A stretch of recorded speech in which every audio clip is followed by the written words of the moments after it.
ఏం చేస్తున్నావు పెద్దమ్మా? ఈరోజు సింపుల్గా కొబ్బరి అన్నం ఎలా చేయాలో చూస్తున్నాను. దానికి కావాల్సినవి ఏమేమంటే, ఫస్ట్ ఒక 2 స్పూన్లు నెయ్యి వేసాను. కొంచెం నూనె, కొద్దిగా నెయ్యి కూడా వేయచ్చు. మనకి కొంచెం నూనె కూడా వేస్తున్నాను. కొద్దిగా నూనె, నెయ్యి. దాంట్లో కావాల్సిన ఈ మసాలా దినుసులు ఇవన్నీ ఫస్ట్ ఇవి కొంచెం వేగనిచ్చి, నూనె కాగినాక కొంచెం నూనె నెయ్యి నూనె కలిపి వేడైనాక మసాలా దినుసులు వేస్తున్నాను.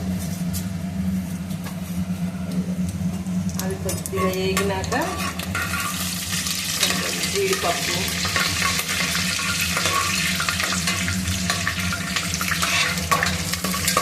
వేస్తున్నాను.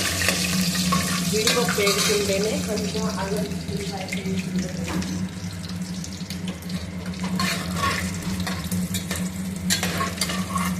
అందులోనే కొద్దిగా జీడిపప్పు వేగినాక వేడి పడ్డాక కొద్దిగా అల్లం చిన్నిపాయ పేస్ట్ కూడా ఇందులో వేస్తాను.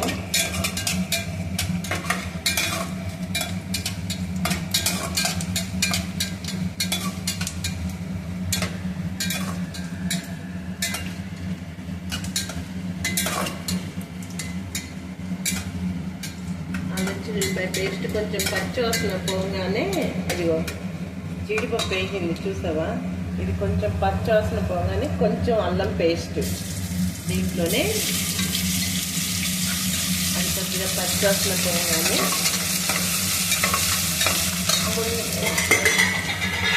ముందుగా కొబ్బరి చిన్న ముక్కలుగా చేసి ఇది మిక్సీలో వేసి తీసిన కొబ్బరి పాలు, ఇది కొలత ప్రకారం పోయాలి. 1 కప్పు బియ్యానికి 2 కప్పులు నీళ్ళు చొప్పున కొబ్బరి పాలు ప్లస్ నీళ్లు కలిపి మిక్స్ చేశాను.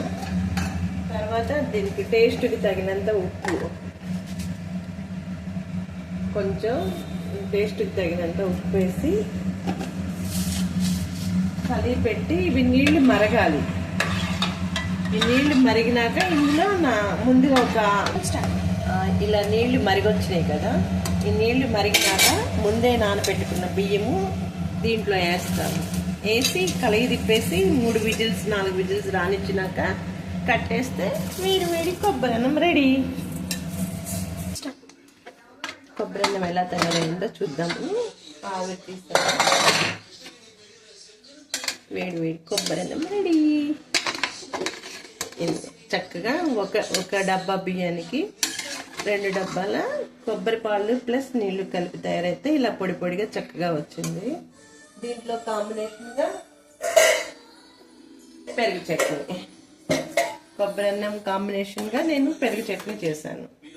కూరలు చేసుకుంటాము, మాకు ఎందుకు పెరుగు చట్నీ అంటే ఇష్టము, అందుకని సింపుల్గా పెరుగు చట్నీ చేస్తాను. Okay bye. మా సింపుల్